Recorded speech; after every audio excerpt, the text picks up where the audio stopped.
हाय viewers, तो चलिए शुरू करते हैं। जाना ज़रूरी है क्या, जो कि एक काव्य संग्रह है। उसकी अगली कविता। पुरुष भिन्न किरदार।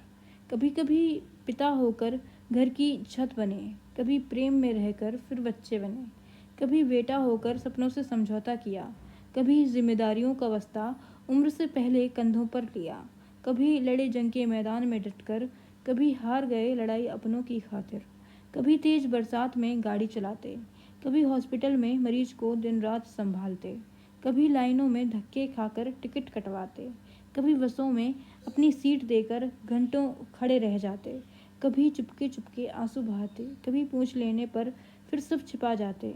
इन पुरुषों ने निरंतर वे सभी ज़रूरी किरदार निभाए जहाँ ज़रूरत थी थक कर कुछ देर बैठ जाने की। इसी के साथ ये कविता समाप्त होती है। इसी काव्य संग्रह की जो अगली कविता है उसका शीर्षक है खाना बहुत बढ़िया बना है। तो चलिए शुरू करते हैं ये कविता। उम्र 26 में सरकारी नौकरी की तैयारी करता बेरोजगार युवा शाम को घर लौटकर खाने में सबसे पहले निगलता है रिश्तेदारों के ताने, फिर दोस्तों से मदद आने के बहाने, घर में बढ़ता हुआ खर्चा, फिर मोहल्ले में उसकी बेरोजगारी का चर्चा, अपने कुछ पुराने दुख, फिर प्राप्त न हुए जो अब वो सुख, किसी के एहसानों में दबने का चलन, फिर छोटों की लगी नौकरी से जलन, आत्मसम्मान पर लगा बैठकर खाने का निशान, फिर निगला उसने अपने अंदर का पुराना खुश इंसान, और अंत में निगलता है वो रोटी का पहला निवाला, और फिर उदास चेहरे से कहता है खाना बहुत बढ़िया बना है। इसी के साथ ये कविता समाप्त होती है। इसी काव्य संग्रह की जो अगली कविता है उसका शीर्षक है दफ्तर। तो चलिए सुनते हैं इस कविता को। जहाँ तक ना पहुँचे किसी के खत, मैं उस शहर को जाना चाहता हूँ। जहाँ ना सुनाई दे ताने किसी के, मैं उस मोहल्ले में जाना चाहता हूँ। जहाँ मुझ तक ना पहुँचे कोई मसला, मैं उस गली में बसना चाहता हूँ। जहाँ ना हो फिक्र किसी की, मैं उस घर में रहना चाहता हूँ। इसी काव्य संग्रह की जो अगली कविता है उसका शीर्षक है दफ्तर, जो हमें बताती है कि हमें दफ्तर जाते हुए किन किन उलझनों का सामना करना पड़ता है। तो चलिए शुरू करते हैं ये कविता। जहाँ तक ना पहुँचे खत किसी के, मैं उस शहर को जाना चाहता हूँ। जहाँ सुनाई ना दे ताने किसी के, मैं उस मोहल्ले में जाना चाहता हूँ। जहाँ मुझ तक ना पहुँचे कोई मसला, मैं उस गली में बसना चाहता हूँ। जहाँ ना हो फिक्र किसी की, मैं उस घर में रहना चाहता हूँ। और फिर ना आए फ़ोन किसी के, मैं ऐसे गायब होना चाहता हूँ। हर रात इन ख्यालों में उलझा, मैं फिर थक कर सो जाता हूँ। अगली सुबह यही ख्याल दफना कर मैं फिर दफ्तर को चला जाता हूँ। इसी के साथ ये कविता भी समाप्त होती है। इसी काव्य संग्रह की जो अगली कविता है उसका शीर्षक है हमारी दुनिया। तो चलिए शुरू करते हैं ये कविता। एक उम्र के बाद हमें पिता के संघर्ष समझ आने लगते हैं और दिखने लगते हैं उनके पाँव के छाले, जब हम उनका जूता पहनकर चलने लगते हैं। एक उम्र के बाद हमें मालूम होता है कि माँ भी कभी बच्ची थी, और दिखने लगते हैं उनके बलिदान, जब दूसरे शहर में हम नौकरी करने लगते हैं। एक उम्र के बाद हम जान पाते हैं कि पिता की जेब नीचे से सिली होती है, जिसमें पैसा सीमित होता है, और सारे दिन घर के काम में पछती माँ मशीन नहीं होती। उसका बदन भी दर्द से टूट रहा होता है। एक उम्र के बाद हम समझ जाते हैं कि दुनिया संघर्ष, पैसे और प्रेम से चलती है, जबकि हमारी दुनिया माँ बाप से चलती है। इसी के साथ ये कविता समाप्त होती है। इसी काव्य संग्रह की जो अगली कविता है उसका शीर्षक है मेरे हिस्से आई। तो चलिए शुरू करते हैं ये कविता। तुम्हारे शहर से होकर गुजरी है ये रेलगाड़ी, बीच स्टेशन पर रुकी भी थी, पर मैं वहाँ उतरा नहीं क्योंकि मेरे हिस्से कभी नहीं आया तुम्हारा मुझे स्टेशन पर लेने आना। मेरे हिस्से आई तो ये तमाम रेलगाड़ियाँ जो गुजर जाती हैं बस एक तुम्हारे शहर से होकर। इसी के साथ ये कविता समाप्त होती है। इसी काव्य संग्रह की जो अगली कविता है उसका शीर्षक है हम बदलने लगते हैं, जो हमें बताती है कि ज़िंदगी में हम बदलते दौर के साथ बदलने लगते हैं। तो चलिए शुरू करते हैं ये कविता।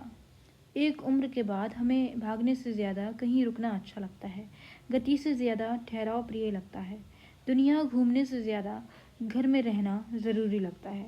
किसी के आगे कहने से ज़्यादा चुप रहना ठीक लगता है। सब कुछ पा लेने से ज़्यादा जो है उसे बचाना सही लगता है।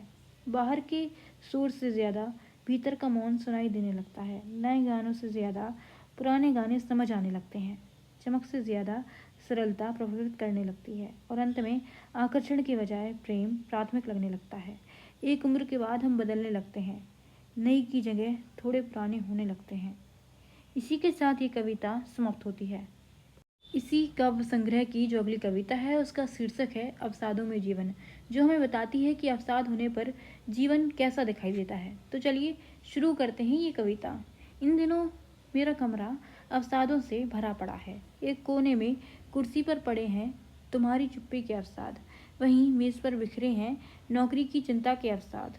पंखे से झूल रहे हैं अर्ध पड़े सपनों के अवसाद, जिसके ठीक नीचे बिस्तर पर फैला है अवसादों में लिपटा मेरा शरीर। ये कुर्सी, मेज, बिस्तर, कमरा और मेरा जीवन बीत रहा है इन्हीं अवसादों के बीचों बीच।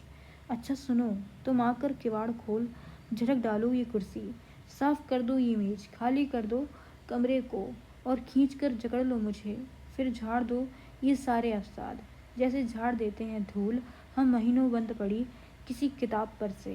इसी के साथ ये कविता समाप्त होती है। इसी काव्य संग्रह की जो अगली कविता है उसका शीर्षक है अतीत के जाले।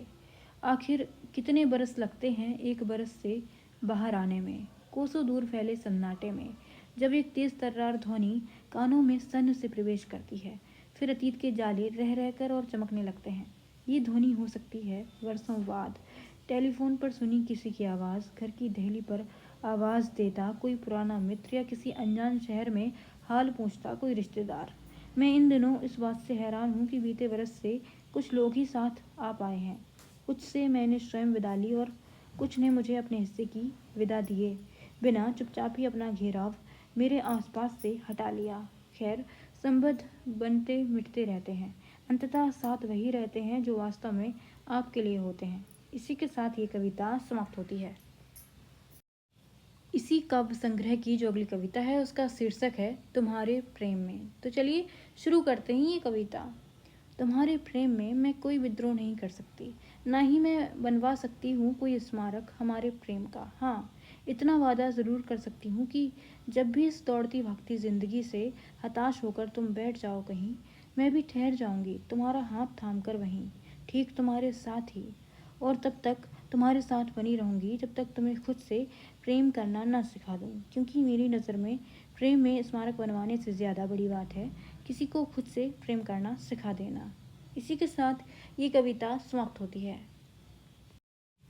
इसी काव्य संग्रह की जो अगली कविता है उसका शीर्षक है प्रेम सबके हिस्से, जो बताती है हमें कि प्रेम सबके हिस्से में आता है।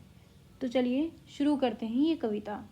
कहीं बनी फिल्में किसी की सफल प्रेम कहानी पर, तो कहीं किसी ने बदल लिया किरदार अपना, कहीं लिखी गई प्रेम कविताएं जीवांत मानकर, तो कहीं जला दिए किसी के लिखे प्रेम पत्र भी, कहीं बनाए गए सुंदर स्मारक प्रेम में, तो कहीं किसी ने उजाड़ दिए दो चिड़ियों के घोंसले भी, कहीं छेड़ी गई जंग अपने प्रेम को पाने के लिए, तो कोई देखता रह गया किसी को डोली में विदा होते हुए, कहीं खाई गई कस्में प्रेम में साथ जीने की, तो कोई झूल गया पंखे से अधूरे प्रेम की खातिर।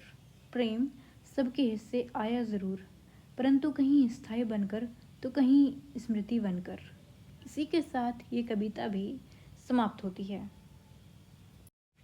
धुंधली स्मृतियाँ मिट चुकी स्मृतियों से अधिक कष्टदायी होती हैं। Thank you for watching.